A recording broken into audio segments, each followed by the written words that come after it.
Keith Richards has a book out right now that's been written by James Fox, who's also really done a lot of celebrity and partying and hard living himself, apparently.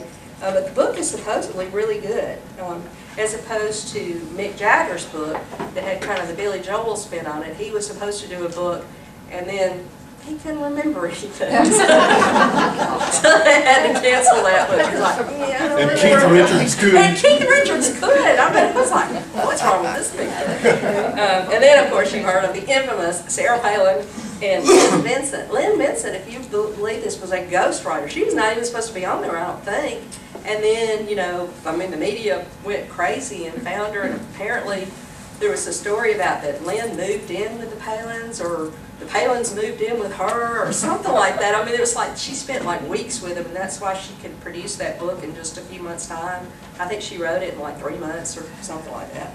Anyway, Lynn Vincent is very well known in the celebrity writing market and has done a lot of books, mostly of the Christian right, ultra-conservative bent.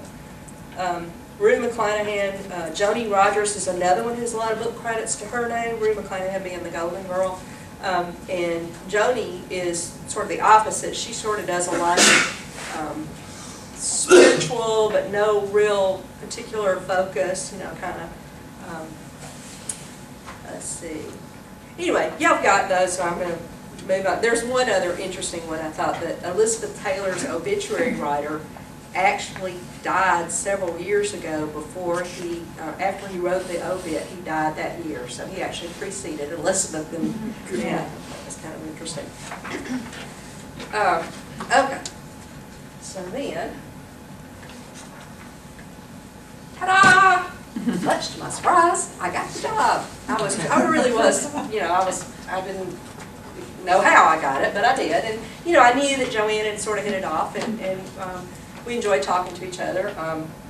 And I was told that I had captured Joanne's voice perfectly with my sample, which became the basis for the chapter, The Mating Dance of the Morning Cry. And y'all have to buy the book, find out what that is. I'll tell you if you want to know. But anyway, that was in August, and it took until October to get the contract. I mean, it went back and forth, and it wasn't because anybody was, you know, being unreasonable or whatever. It was just timing and trying to get everybody on board. And I did hire a lawyer to look at it because I felt so out of my depth. And the contract is through Dupree Miller, but my relationship is through Joanne. Joanne is paying me. It is not the publisher is paying me. So I don't know if it's always that way. With Dupree Miller, that's the way it works. The author takes whatever advance they've gotten, usually, and pays the person that's helping them write. And another thing that I know differs is Lacey Lynch, the agent who contacted me in the first place, acted as an editor throughout the entire process. She was very, very involved, and sort of does that function for her agency. Dupree Miller is kind of different, I think, than most literary agents. They are usually literary agents. They're all about getting the deal, and then once that happens, they're out of it. Dupree Miller is more about finding people who have a story to tell, who may not be writers, who don't know how to tell it, and then they hook them up with a writer, and they sort of walk them through the whole process. And that's been very, very successful for them. They're I think they bill themselves as the #1 nonfiction literary agency in the world. I mean, they're huge. They do. I think I read that one of the founders of Dupree Miller got Dr. Phil a contract to do cookbooks for like $10 million. I mean, yeah, they're in money. So I hired Sally Riley, who used to be with Southern Progress, who's an attorney. She looked over the contract with me, and you know, we put forth some things, just trying to see what would happen. And one thing that we did was, I think it's on the next one. We tried unsuccessfully to get like 30 books when it came out, and we tried to strike through the stuff about me helping with permissions for the photos and the news clippings and things like that were used, because I had no desire to do that. we were unsuccessful, as I said. I was supposed to help with that. It ended up, because of efficiency's sake, they hired a professional company, and this was news to me.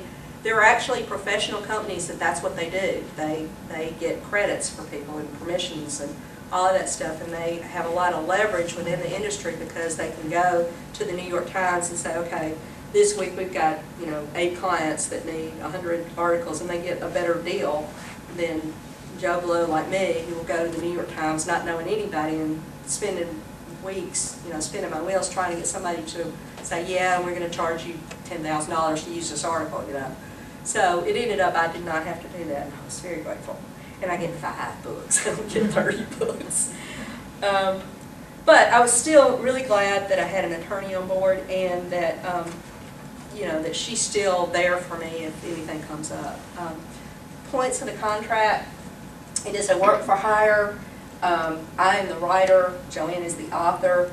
The basic thing is that I'm going to give them an outline, because I did revise the outline, and I'm going to give them a manuscript, and I was supposed to obtain permissions, but I didn't. Everything is owned by Joanne, everything, I don't own any of it, so if we had a huge dispute, I would hand everything over to her. It was supposed to be 70,000 to 80,000 words. At one point it was 140. I think it ended up being 90.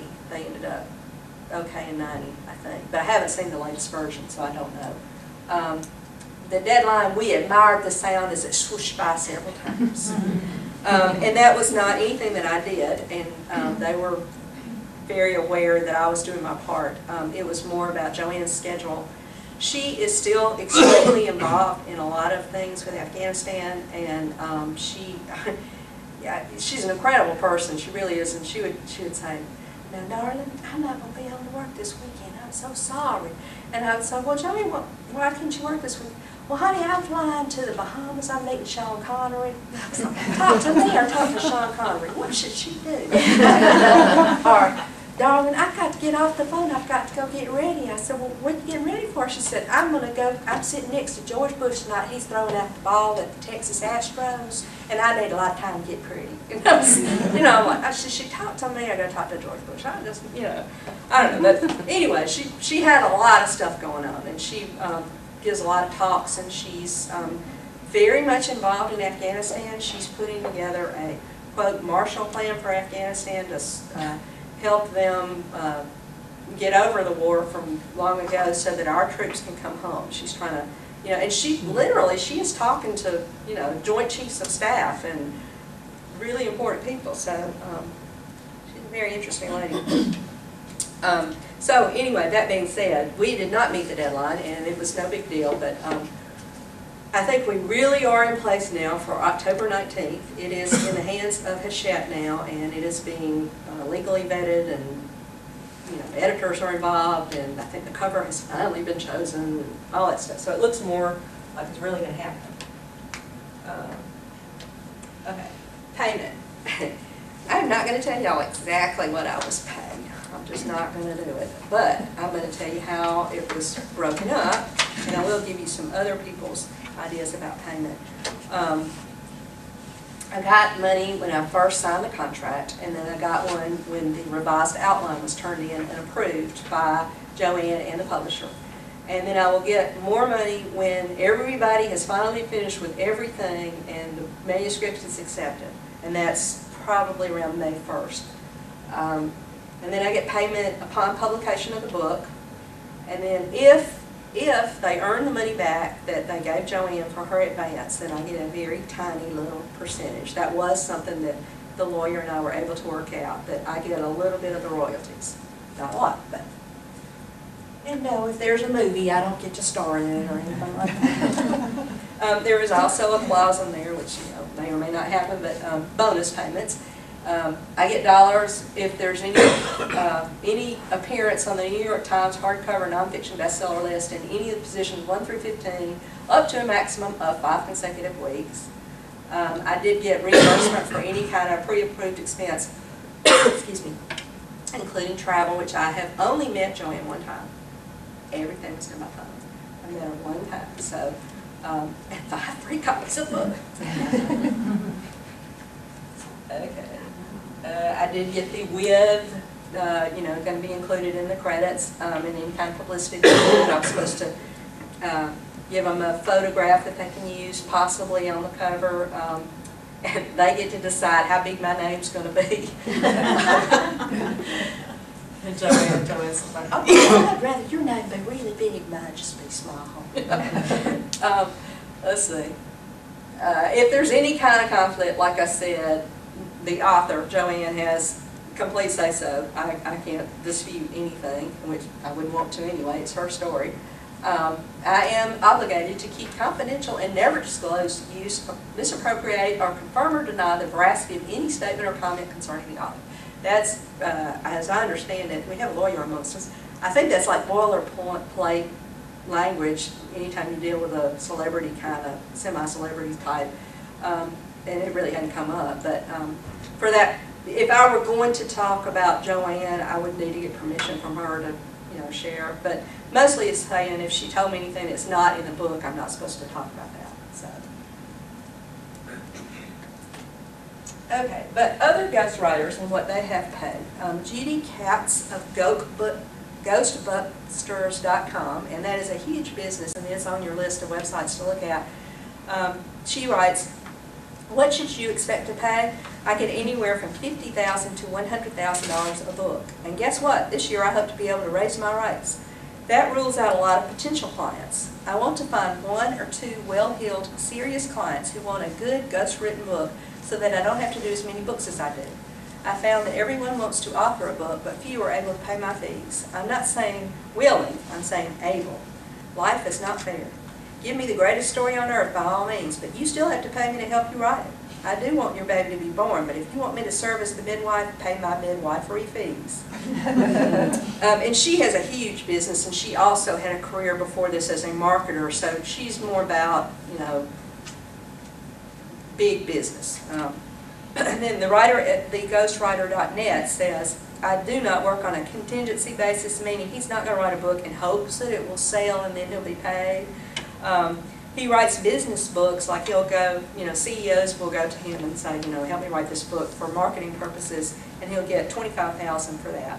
Or, and this blew my mind, he helps write fiction books. And I'm like, you know, if you're going to write a fiction book, wouldn't you think you'd want to write your own? I don't get that. But maybe it's just like book doctoring or something. But he writes those in what he calls life stories and other nonfiction projects for anywhere from $45,000 to $65,000.